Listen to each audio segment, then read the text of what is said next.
మంగళూరులో ప్రముఖ వ్యాపారవేత్త ముంతాజ్ ఖాన్ అదృశ్యం తీవ్ర కలకలం రేపుతోంది. కులూరు వంతెన దగ్గర ఆయన కారు లభించింది. ఓ యువతి బ్లాక్ మెయిల్ కు భయపడి ముంతాజ్ ఖాన్ నదిలో దూకి ఆత్మహత్యకు పాల్పడినట్టుగా అనుమానిస్తున్నారు. కర్ణాటకలోని మంగళూరులో ప్రముఖ వ్యాపారవేత్త మాజీ ఎమ్మెల్యే మొయిదీన్ సోదరుడు ముంతాజ్ అదృశ్యం కావడం సంచలనం రేపుతోంది. మంగళూరులోని కులూరు వంతెన దగ్గర ముంతాజ్ BMW కారును పోలీసులు స్వాధీనం చేసుకున్నారు. కారు ముందు భాగం పూర్తిగా డ్యామేజ్ అయినట్టు గుర్తించారు. నదిలో దూకి ముంతాజ్ ఆత్మహత్యకు పాల్పడినట్టు అనుమానాలు వ్యక్తమవుతున్నాయి. ఓ యువతి గత కొంతకాలం నుంచి ముంతాజ్ను బ్లాక్మెయిల్ చేసినట్టు అనుమానాలు కలుగుతున్నాయి. కుటుంబ సభ్యులతో గొడవపడ్డ ముంతాజ్ ఉదయం 3 గంటలకు ఇంటి నుంచి బయటకు వెళ్లాడు. ఆత్మహత్య చేసుకుంటున్నట్టు తన కూతురికి ఫోన్ చేసి చెప్పాడు. నేను మళ్లీ ఇంటికి రాను అని తన కూతురికి వాట్సాప్ సందేశం పంపించాడు. మంగళూరుతో పాటు కర్ణాటకలోని పలు ప్రాంతాల్లో ముంతాజ్ అలీ మిస్బా విద్యా సంస్థలను నిర్వహిస్తున్నారు. అంతేకాకుండా జమాత్ సభ్యుడిగా కొనసాగుతున్నారు.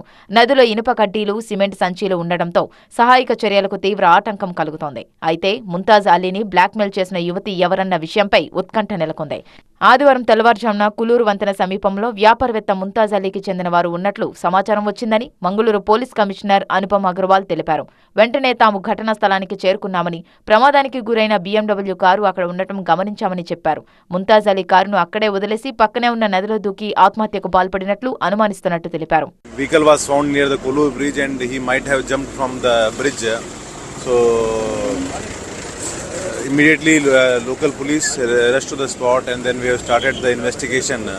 So as per the preliminary investigation, around 3 o'clock he left the house in his BMW car and he has roamed around the city and around 5 o'clock his car he stopped near Kollur bridge.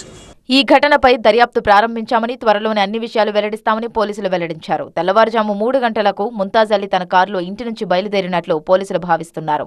5 గంటలకు కులూరు వంతెన వద్ద ప్రమాదం చోటు చేసుకున్నట్లు తమ ప్రాథమిక విచారణలో తేలిందన్నారు.